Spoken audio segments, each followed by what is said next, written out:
What if I told you that reading just 20 minutes a day could change the way you think, speak, and approach life? It's not about reading dozens of books or spending hours reading. Just 20 minutes can completely reshape your mindset and help you to level up. Today, I want to share how this simple habit of reading every day can transform your life and how you can easily get into a habit of reading. I know it's not easy, but trust me, reading every day has a transformational effect on people. Stick with me till the end, and I will tell you how you can make reading an irresistible part of your life. Did you know that one of the best ways to learn anything in life is by directly learning from those who have already walked the path? I know the idea isn't groundbreaking. You might even think that I'm crazy for bringing it up. But think about it for a second. What if Warren Buffett and Benjamin Graham could personally teach you the secrets of investing? What if Sam Walton could show you how to build a thriving business? What if Steve Jobs could train you to think outside the box? What if Usain Bolt could coach you personally how to be faster than light? What if Arnold Schwarzenegger could be your personal trainer? What if you had access to one or all of these legends as your mentors, guiding your every move? Now ask yourself, what would you be willing to sacrifice for that opportunity? How much would you realistically pay for this mentorship? Their knowledge could help you excel beyond what you ever imagined. Their perseverance could fuel you with energy and inspiration. And the best part, this is absolutely possible. These icons could be your mentors for life if you allow them in. All you have to do is welcome them into your home and commit to learning from them every day. Books have the power to transform you beyond your expectations. They can leave an everlasting imprint, forging deep emotional connections and lessons that push you to become the best version of yourself in the years to come. Did you know many of the history's greatest leaders owe their success to the guidance of exceptional mentors? Take Alexander the Great, mentored by Aristotle, who instilled in him a love for knowledge, philosophy, and strategy, shaping his leadership and military genius. Julius Caesar, mentored by Gaius Marius and Lucius Cornelius Sulla. Marius influenced his early political and military career, while Sulla's ruthless tactics taught him about power dynamics in Rome. Mahatma Gandhi, mentored by Gopal Krishna Gokhale, who guided him in political strategy and nonviolent resistance, shaping his approach to India's independence movement. Winston Churchill, mentored by his father Lord Randolph Churchill and William Bork Cochrane, who helped shape his oratory skills and political career.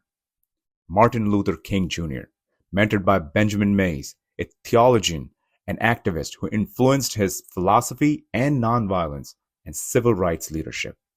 And Steve Jobs, mentored by Robert Noyce, co-founder of Intel, who helped him understand the semiconductor industry, and Mike Markula, who shaped Apple's marketing and business strategy.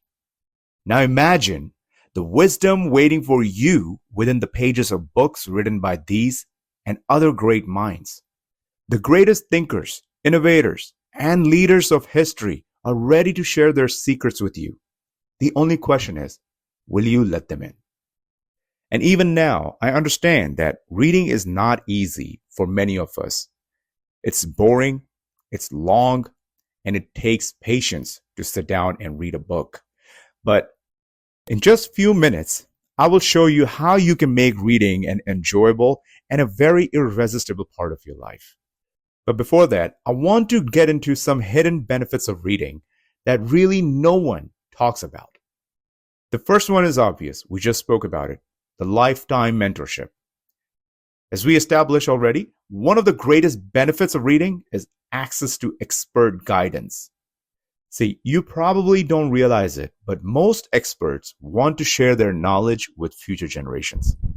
They seek to leave behind a legacy, offering insights to those who aspire to achieve great things or break free from limiting circumstances.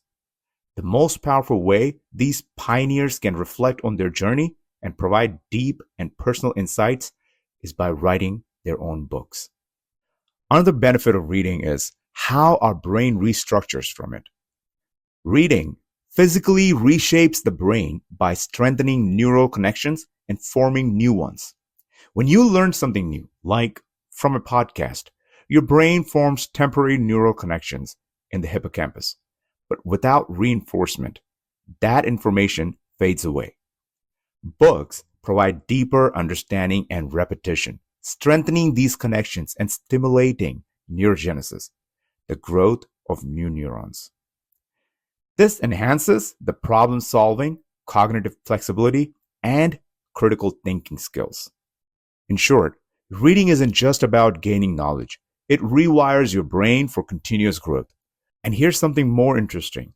Reading, along with daily writing, improves how you structure phrases in everyday conversations and workplace discussions. It helps your brain organize thoughts for clear articulation. See, when we are in group discussions or impromptu speeches, we're often flooded with ideas. But if we can't structure and deliver them effectively, they lose their impact. Writing forces you to carefully organize your thoughts, unlike casual speech, making it a powerful exercise for sharpening communication skills. This daily habit trains you to become a more structured, articulate, and effective speaker in real-life situations. Another benefit of reading is how you improve your emotional intelligence. Reading, especially fiction and psychology-based nonfiction, can significantly boost emotional intelligence. How? Well, let's understand what EQ is first. EQ, the emotional intelligence, is the ability to recognize, understand, and manage your emotions while empathizing with others. When you read and relate to a character in a book, it allows you to experience different perspectives, emotions, and struggles, improving your ability to relate to people in real life. Meanwhile, books in psychology, self-improvement, and memoirs provide deeper insights into human emotions, which helps you to better understand your own feelings and behaviors. Now, this enhanced self-awareness leads to better emotional regulation, decision-making, social skills, patience in life, and self-reflection, all essential for a purposeful and fulfilling life. Now, a very obvious benefit is knowledge. Reading broadens your understanding by exposing you to new ideas, historical events, scientific discoveries, and life lessons from others. Unlike quick, surface-level learning, books provide deep, structured knowledge that enhances critical thinking, creativity, and problem solving. The more you read, the more well-rounded and insightful you become, helping you make better decisions in life. It helps expanding your mind and perspective. And before we move on, let's talk about one more benefit of reading that nobody talks about: building discipline. A consistent reading habit really trains your brain to focus, be patient, and engage deeply, improving attention span and your self-control.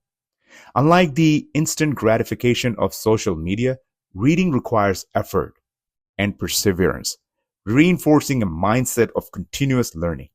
The discipline that you build from reading regularly extends into other areas of life as well, enhancing productivity, resilience, and long-term growth.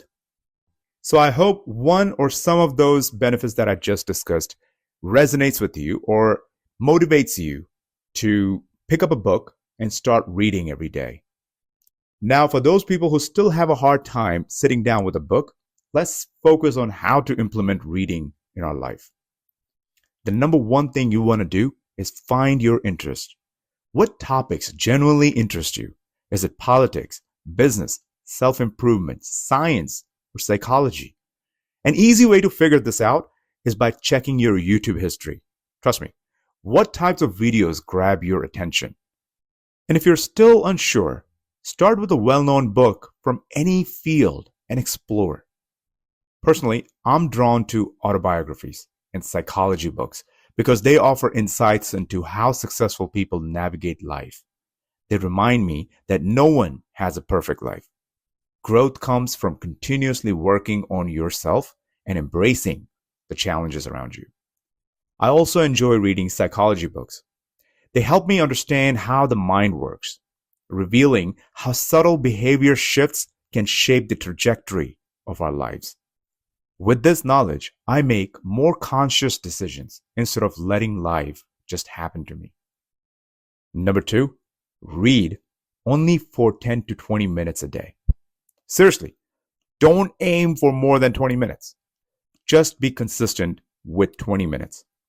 Reading isn't easy for many of us, but neither is going to work, exercising every day, or handling daily responsibilities.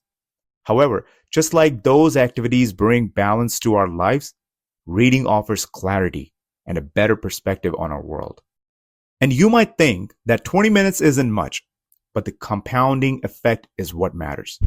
When I first committed to reading daily 3 years ago, I had never finished a book in my life. That year, I completed almost 4 fascinating books just by sticking to 20 minutes a day. The key is consistency here. Number 3, remove distractions. It's easy to get distracted when there's no instant gratification. I understand that. If I told you that you would earn $1 for every minute you read, you'd probably spend the whole day reading. Why? Because there's a clear incentive. But what if I told you that every time you read, you gain profound knowledge that enhances your decision making, leading to growth and success in your life? Would you still allow distractions to take over? Your dedication to any habit depends on how much you value it. Sometimes it takes time to recognize the significance of reading, but if you stick to the process, its benefits will become evident to you. Number 4, play a focused music in the background. Why? Because a pleasant music triggers dopamine release, which enhances motivation and reduces mental fatigue. This makes tasks feel enjoyable and helps you to stay engaged for long periods. Repetitive, non-intrusive sounds like nature noises, classical music, or soft instrumental tunes can push your brain into a flow state where distractions naturally fade away. You won't even have to struggle. It just fades away, and deep concentration will take over. Many people use focused music for studying, writing, and doing other creative work. I personally use it when scripting my podcast. It keeps me locked in and significantly boosts my productivity. Number 5, use a highlighter. Why? Sometimes we come across very interesting books, and these books are packed with valuable insights, references, and ideas that can serve as life guidance. Highlighting key points prevents unnecessary interruptions like pausing to take notes, which can disrupt your reading flow. Instead, if you're using a highlighter, after finishing the book, you can quickly revisit your highlights and jot them down for later, deeper reflection. Just as working out is essential for maintaining physical health, reading is crucial for mental well-being. The benefits may not always be obvious at first, but over time, reading profoundly shapes your personality, inner confidence, and ability to think critically. It expands your mind, broadens your perspective, and deepens your understanding of the world. Every time you skip an opportunity to read, you risk becoming a victim of misinformation and shallow interpretations. When we hear stories or facts without reading them ourselves, we absorb them with the biases they carry. But when we take the time to read, we empower ourselves with knowledge free from distortion. So starting today, I really hope that you will be taking charge of your life. Become more knowledgeable, more articulate, and a more confident communicator. If you enjoyed this podcast and if it added any value to your time today, then I would really appreciate if you leave me a feedback. It allows me to connect to the listeners and understand their perspectives as well. Also, before leaving, I would appreciate if you can just like and subscribe to my channel. You have been a fabulous listener, so thank you for tuning into my episode today.